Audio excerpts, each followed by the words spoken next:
My name is Edwin Gino Ragas. I am from New York City by way of the Philippines, the Middle East, and the great state of New Jersey. Um, I identify as a gay man, the son of Filipino immigrants. Um, and I'm here to tell you about my coming out story. I always knew growing up that I was different. I was very much into watching Miss Universe. Um, Friends from elementary school and I would, in our spare time, walk around as if we were contestants. And, back then we didn't know that fast forward, they are gay men as well now that have come out. But back then, I always thought that we were playing, sort of like when you play house or you play with dolls, like you're just playing. And when it got to a point that I noticed everything that I did was things like playing with dolls or walking like I was Miss Universe or wrapping a towel around my head to give myself hair, long hair.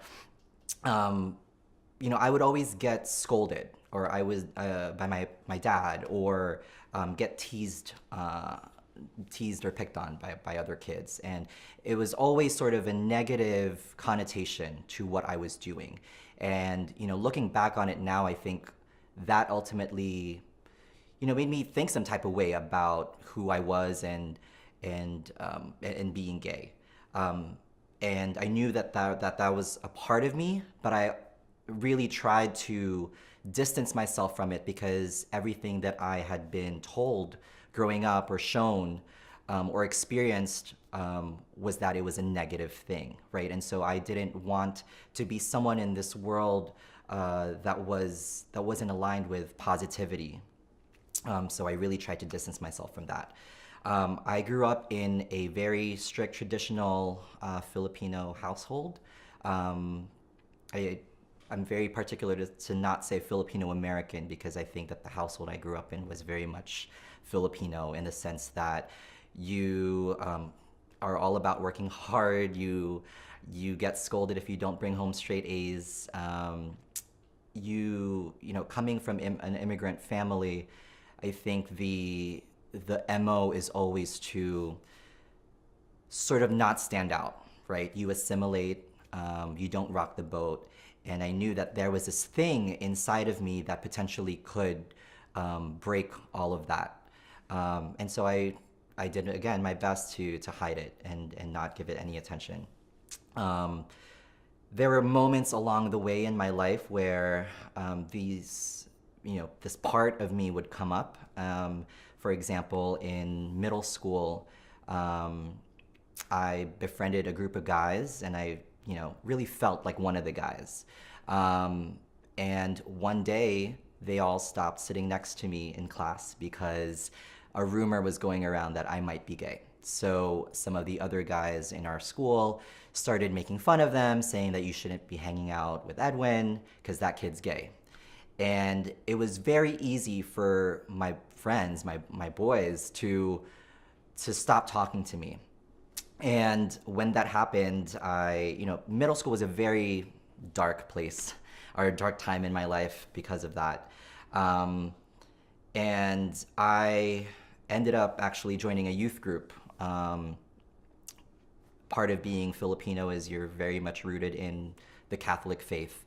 And I think being in that youth group gave me a sense of identity. Whereas before I was trying to figure out what that was, and I knew that being gay might have been a part of it, but I latched on to the idea of being this holy, devout, Catholic guy because that gave me a thing. And if I focused on being that, then I didn't have to focus on being something else. And I look back on it now, and for most of high school, really, I became a prominent leader in this youth group. I was up there leading worship and giving talks and evangelizing. And I always knew that whenever I was up there was a part of me that didn't feel very authentic.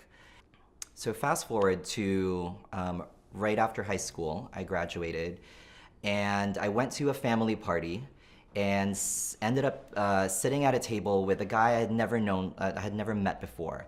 And at some point in the party, he pulled me aside and he asked me, "Hey, are you gay?"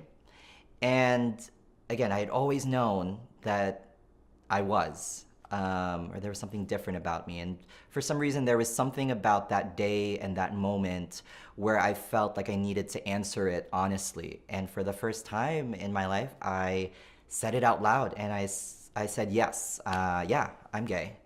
And I knew that after I said that, my world was not going to be the same ever again. I embraced the idea of being out a little bit more, and I spent that summer after high school going into college, coming out to my close friends, and got the typical, reaction of, I've always wanted a gay best friend, or now we can go shopping together. I went away for college, and I knew that I was gonna be out, right? I was gonna start fresh, blank slate. No one knew who I was, so I could just authentically be me. And my rule was that if anyone asked me, I would tell them, but I wasn't going to advertise it. I wasn't gonna, put it as a label on Facebook or anything like that. And I told myself that by the end of freshman year of college, I would come out to my family. I knew that it was going to be the hardest to come out to them. And I'm just by nature, I'm someone who plans a lot. And so I felt like by giving myself that timeline or that deadline that's something that I could commit to.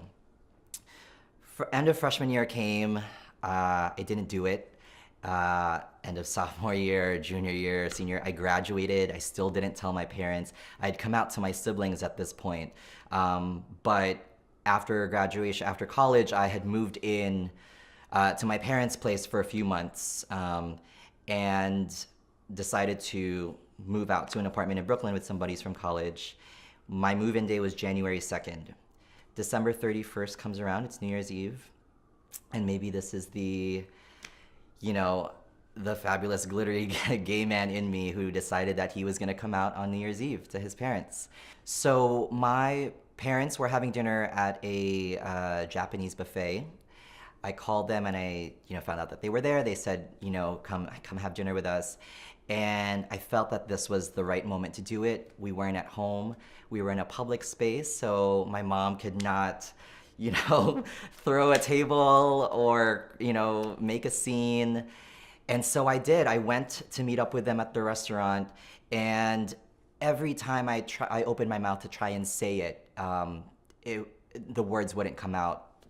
Dessert came, the check came, I still hadn't done it. And mind you, this was now 4 years after the original deadline I had given myself. And I knew that if I didn't do it at that moment, I wasn't gonna do it ever. So I kind of just said that there's something that I need to tell you before I move out of the house, and I'm gay. And my dad, surprisingly, was the one who was more comforting. And not to say that my mom wasn't, but I think, I just wasn't expecting my dad to be the one to say, we've always known, we still love you, we were just waiting for you. And my mom, I think, was a little bit in denial. And moms always know, but I think she was the one who was asking a lot more questions around it. Since then, I feel like I've been able to embrace being an out gay man, especially living in New York City. My parents and I have not really spoken about, me being queer, and what that means in my day-to-day.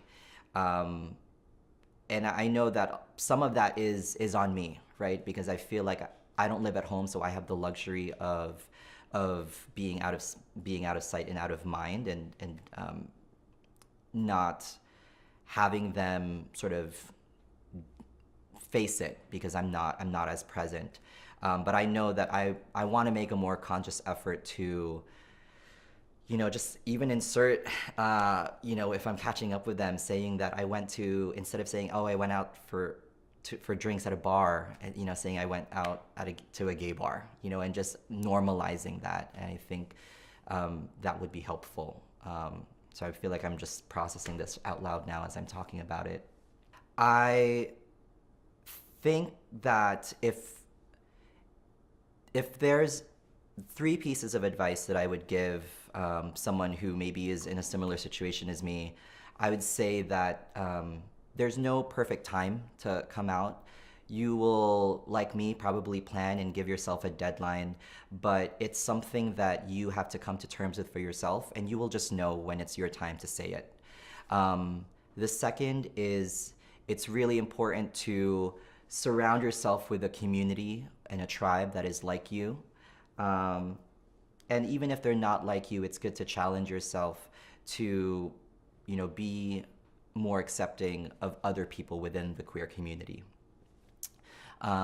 Because you will find support from them. And you'll be surprised to find out how much support you give to them as well. And I think the third piece would be to do a lot of reading, to be engaged and aware about the world outside of you, to know sort of the forces that are acting against the LGBT community, and to be sure that you are not just, taking space by living your true, by living authentically, but by making sure that you are building a community where you're providing others the space and you're being welcoming, because we've all been through that point where we didn't feel accepted. And so when we all do get to a point where we've come out, it's really important to make sure that we're just as welcoming to everyone else, the way that we wanted to be when we were figuring it out.